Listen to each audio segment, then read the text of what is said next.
Basically, what I mean by redeployment is the fact that, especially by decentralizing power, at least on paper, the new constitution in Morocco, for example, has launched an advanced regionalization process, giving more power to the regions.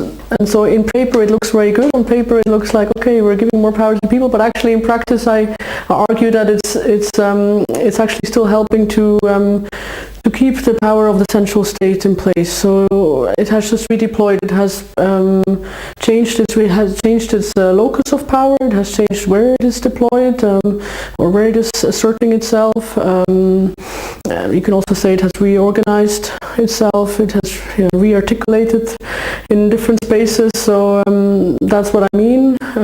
Also in terms of privatization reforms. The fact that there are many public spaces which are now under the control of agencies that are no longer in the democratic realm. They are actually under the direct control of the Minister of Interior, of the King himself. So, the urban development agencies, agencies for the Boeregrek Valley, for example, in Rabat, the Tangier port.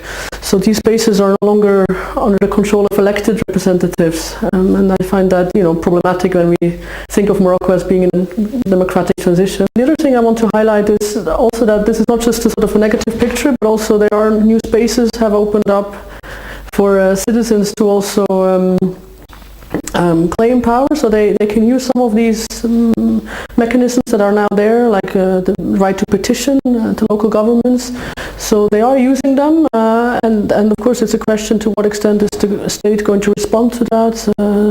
And so I have some initial findings that I want to present. I also want to present some findings on young people that have mobilized in the Arab Spring, and what happened to them now, and how are they using public spaces? Can they still manifest themselves there? Can they? There's lots of examples of street theater, 1 hour of reading, where people try to educate the public about politics and about also maybe their rights. So I found that interesting. And then maybe the final point is about the donors and what are they doing in this whole story, and what is their role, and are they in a way helping the government to get a better grip on these spaces, maybe inadvertently, or are they actually really helping locals to mobilize? Privatization has been going on since the early 2000s, or probably even earlier with the structural adjustment policies. So it's not, I think it has just become more stronger, and also the influence of global capital is just more, you can see it's more visible. There's a lot of money from the Gulf also coming in, and sort of dispossessing people. I mean, dispossession by accumulation, the way is, I think we can say, is happening.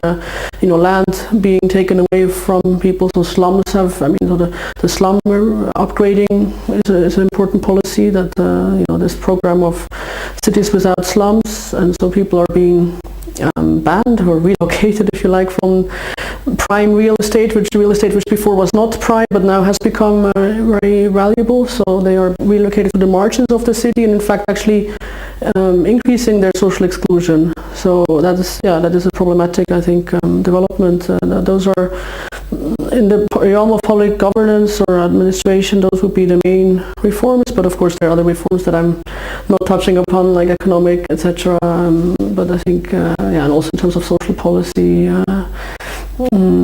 medical insurance reforms, etc. But in terms of what my interest is about, how the government is, or the state, I should say.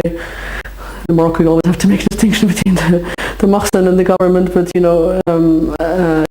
I think what I want to really emphasize is this advanced regionalization as a tool to also renew patronage networks at the regional level. To reinforce its presence at the regional level, rather than strengthening bottom-up, democratic representation.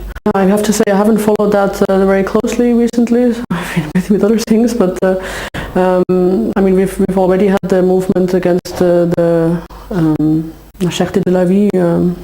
So of course also, I'm interested mostly in public services and how how they have become privatized and unaffordable for many people. So the protests against the rise in water prices in Tangier and Tetuan, and how also in Casablanca, how can local elected councils still intervene in these contracts that are made between those international companies and the city government, or even actually circumventing the city government, directly made with the Ministry of Interior. So that's where I'm interested to see what are the spaces there, how can people still, and they are, so human rights associations of course are leading these protests. So I have to disappoint you, I'm not exactly familiar with not too familiar with the consumer, but of course in a way they are related.